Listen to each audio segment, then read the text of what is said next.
Hi hello everyone, welcome to A mini blog. আজকে যাচ্ছি আমরা বিয়ের কেনাকাটা করার জন্য বড় বাজারে। মা আমি মিলে যাচ্ছি।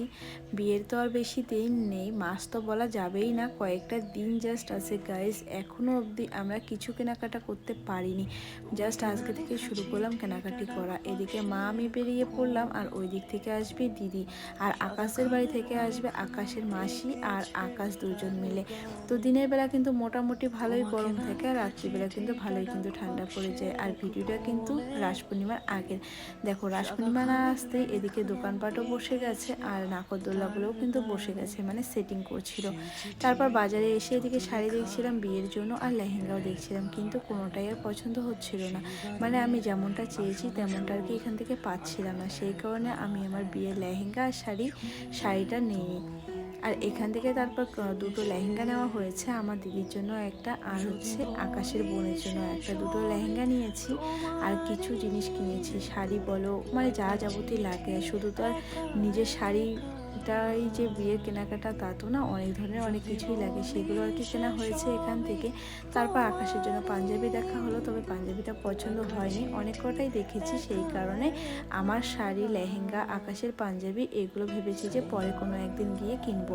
তারপর এখান থেকে আমি আমার জন্য ওড়না দেখছিলাম, অনেক কয়েকটা দেখেছি, তবে ওড়নাগুলো ভালোই লাগছিল, অনেকটা বড় ছিল, আর ডিজাইনগুলো কাজগুলো আর কি ভালো ছিল, সেই কারণে এখান থেকে একটা ওড়না নিয়েছি। আর সেই দিন কিন্তু আকাশ নিয়েছিল এই বাইকটা ব্ল্যাক কালারের মধ্যে, পছন্দটা কিন্তু আমার ছিল। ও ভেবেছে যে ও স্কুটি নেবে, তো আমি বললাম যে না, যদি কেনারই হয় তাহলে তুমি বাইক কেনো, নয়তো বা কোনো কিছুই কিনতে হবে না। তো কেমন হয়েছে অবশ্যই কিন্তু কমেন্ট করে জানিও।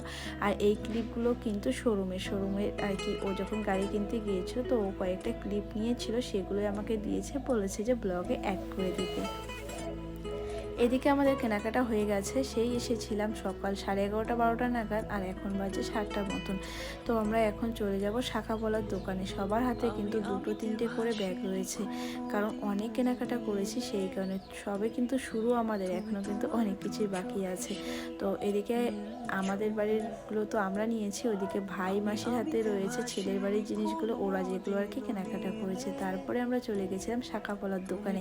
আমাকে কিছুক্ষণ আগে একটা শাখা পরিয়েছে, সেই কারণে দেখো আমার হাত পুরো লাল হয়ে গেছে। আমার কিন্তু হাত কিন্তু প্রচুর নরম, তো তবুও বুঝতে পারলাম না কেন জানি না আমার হাতে, মানে হাতটা লাল হয়ে গেল। আর তারপরে আমাকে এখান থেকে একটু বড় ধরনেরই একটু শাখা দেখাচ্ছিল, পরাচ্ছিল, বলছে যে বিয়ের পরে যদি মোটা হয়ে যাও, সেই কারণে আর কি বড় ধরনেরই দিল। তো চলো আজকের ভিডিওটা এই অবধি, দেখা হচ্ছে অন্য কোনো ভিডিওতে।